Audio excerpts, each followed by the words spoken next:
Shunda otam rahmatligini ko'rdim. Uyimizda o'sha bir yig'in o'xshash narsa bo'lyapti. Yana bir shayximiz, Alloh rahmat qilsin, Shayx Muhammad Sodiq Muhammad Yusuf hazratlari bizni olib borib qo'ydi. Hali otamiz o'tgandan keyin u insonni ham masalan bizga tasalli berishi, ko'rishligimiz, ya'ni hammasini bilib turibmiz. Otam o'tgan edi, yana hozir o'tyapti. Raqobat degan narsa bormidi? Ya'ni bular bilan bir-biri bilan adovat yo'q. Bular bir-biri bilan do'st bo'lishgan. Yarim tunda joni uzildi otam.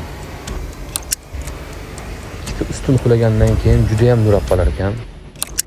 Bir holatni aytib qo'ymoqchiman-da. Inshaalloh manfaatdan xoli bo'lmaydi bu. Men shu og'aynilarim, do'stlarimizga aytaman, ba'zida shunaqa yig'ilib o'tiradigan bo'lib qolsak, xudo xolasa imkon qadar yoninglarda sharoitlar bo'lmaydigan bo'lsa, men o'zim bir ehson qilaman. O'tirsak, yig'ilsak, bu narsa oshimiz va boshqami. Shu men esimdan chiqib qolishi mumkin. Shunaqa o'tirishimiz bir kunda bir marta, ikki marta bo'lishi ham mumkin. Bir oyda bir marta, ikki marta bo'lishi ham mumkin. Har hafta bo'lishi mumkin. Mana shuni savobini otamga bag'ishlayman. Men sizlarga har safar ayta olmayman bu narsani. Sizlar esinglarga kelganda duo qilib qo'yinglar. Va duoni shunday bir yaxshi narsasi borki, hozir shuni duo qilsanglar, o'sha har safar duo qilganga ham o'tadi shu inshaalloh. Ya'ni shu do'stimiz, birodarimiz otasini Alloh rahmat qilsin deb duo qilib qo'yadigan bo'lsanglar, shu inshaalloh keyingi safar esdan chiqsa ham bu duo qilingan hisobida bo'ladi degan narsani aytib kelaman. Shu narsaga masalan men o'zim ishonaman.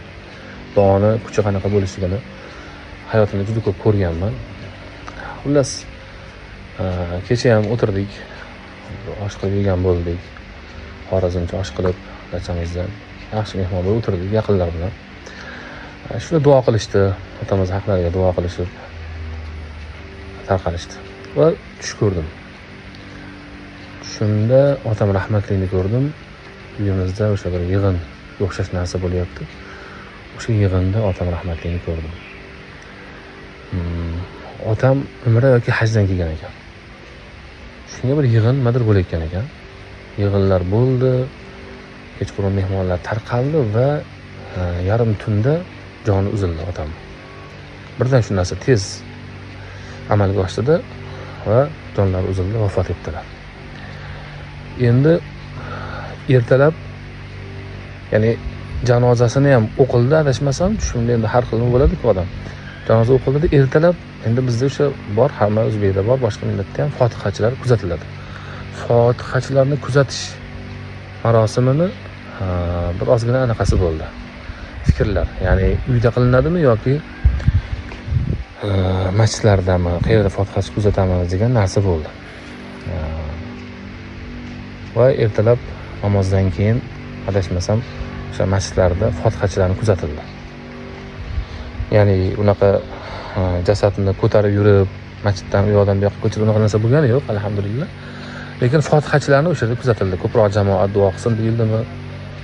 Ular shunaqa narsa bo'ldi va o'sha fotihachilar kuzatilgandan keyin uyga qaytadigan bo'ldik biz. Uyga qaytishimizda bizni yana bir shayximiz, Alloh rahmat qilsin, Shayx Muhammad Sodiq Muhammad Yusuf hazratlari bizni olib borib qo'ydi uyimizga. Kishi ehromda ekan. Ehromni hali yechmagan ekan.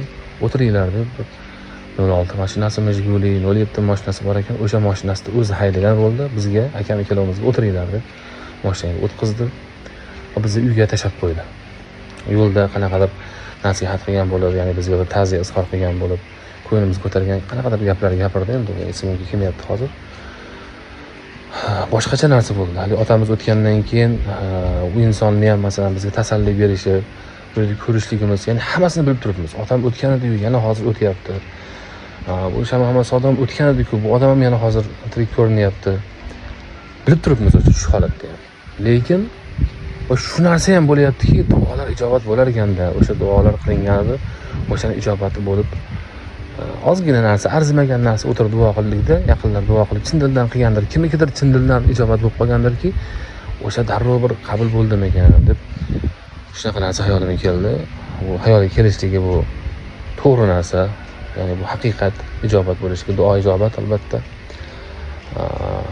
Ayniqsa bunaqa holatda ko'rishlik, chunki ikkita shayx otamiz Shayx Alovuddin Mansur hazratlari Alloh rahmat qilsin va Shayx Muhammad Sodiq Muhammad Yusuf hazratlari ikkita shayx bitta qabristonda va bir joyda madfun bo'lib turishlari, ularni birga tutishlari. Demak, bu juda ko'p savollarga ham javob bo'ladi. Ya'ni odamlarda har xil bo'ladi. Ya'ni raqobat degan narsa bormidi? Ya'ni bular bilan bir-biri bilan adovat yo'q. Bular bir-biri bilan do'st bo'lishgan, hamfikr bo'lishgan. Ikkita shu zamonamizni, hozirgi zamonamizni ikkita ustunlari, olimlari bo'lishgan. Ular qulagandan keyin ko'rdik, keyin ahvolini ko'ryapmiz. Ikkita ustun qulagandan keyin juda ham nurab qolar ekan. Qolgan narsalar tomlar bosib qolishi bu haqiqat bo'lib qolar ekan. Tom bosyapti. Izdan chiqib ketyapti, sal narsaga yemirilib ketyapti haligi binolar. Chunki ustunlarimiz yo'q bo'lib qoldi. Ikkita ustun edi. Alloh taolo har ikkilarini, ikki shayximizni, Shayx Alovuddin Mansur hazratlari otamizni va Shayx Muhammad Sodiq Muhammad Yusuf hazratlarini ikkalovlarining Alloh taolo o'z rahmatiga olgan bo'lsin. Qilgan solih amallarini ajrini bersin va qilgan gunohlariga kafforat qilsin, oxiratlariga zaxira qilsin. Buni ko'rgan yurtdoshlarimiz ham albatta bu ikkilarning haqlariga, qolgan ulug' o'tganlarning ham haqlariga duo qilsa foydadan xoli bo'lmaydi. Mana shu narsani o'zaro bir ulashgim keldi. Salomat bo'lasizlar.